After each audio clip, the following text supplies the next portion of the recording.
They laughed at him, not because he talked too much, but because he barely spoke at all.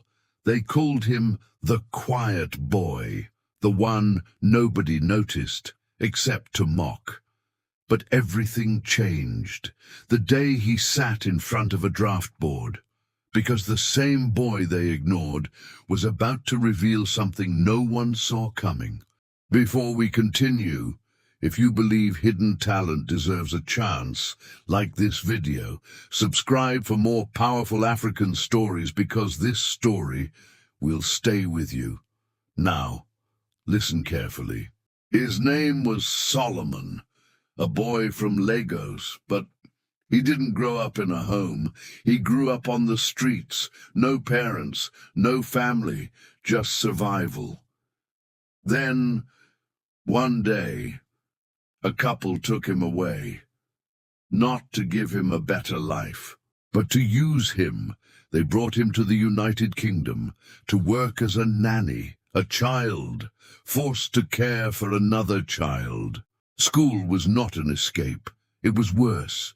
His silence made him a target. His accent made him a joke. Why does he talk like that? Does he even understand us? They laughed, mocked him, ignored him. But Solomon didn't react. He watched. He listened. And deep inside, he was something they didn't understand. Focused. One day a teacher asked, "Introduce yourself." He paused and then said, "My name is Solomon, but if you want less stress, you can call me Solo." A few students laughed, even he smiled, but that smile didn't last long. Back in Lagos, there was one thing that gave Solomon peace, a draft board. That was where he met Femi, a quiet man, not rich, but wise. Femi saw something in him: patience, focus, sharp thinking. And Femi trained him, not just to play, but to think ahead. One day, the school announced a draft tournament.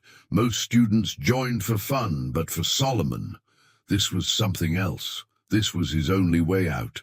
So he entered, quietly, unnoticed, until he started winning. One game after another, he won. No celebrations, no noise, just calm, precise moves. The room began to change. Students gathered. Whispers grew louder. Who is this boy? Even his bullies stood quietly watching.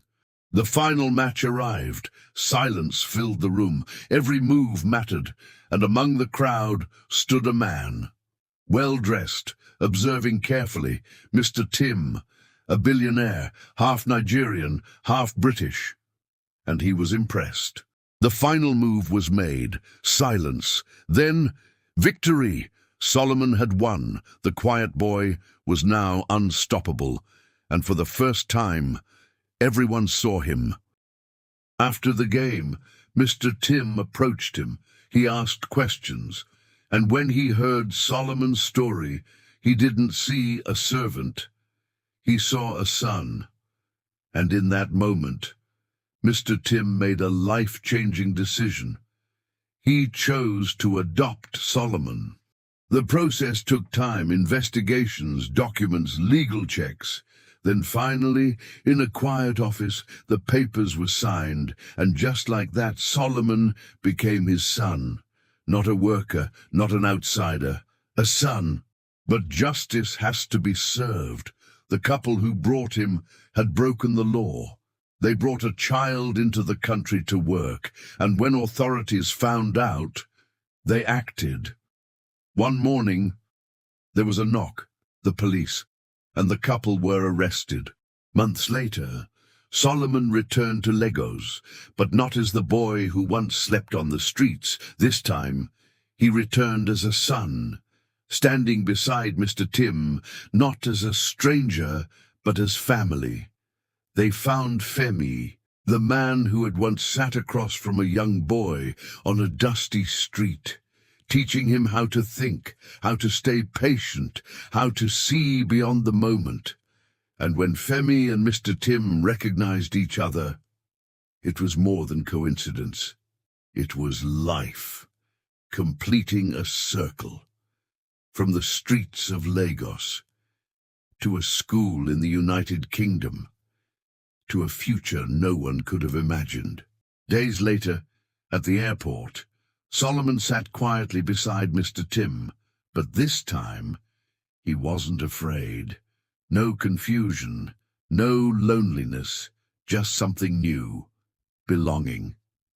They boarded the plane together, and as the aircraft lifted into the sky, Solomon looked out the window, not at what he was leaving behind, but at everything ahead of him, because for the first time in his life, he wasn't surviving anymore. He was finally living.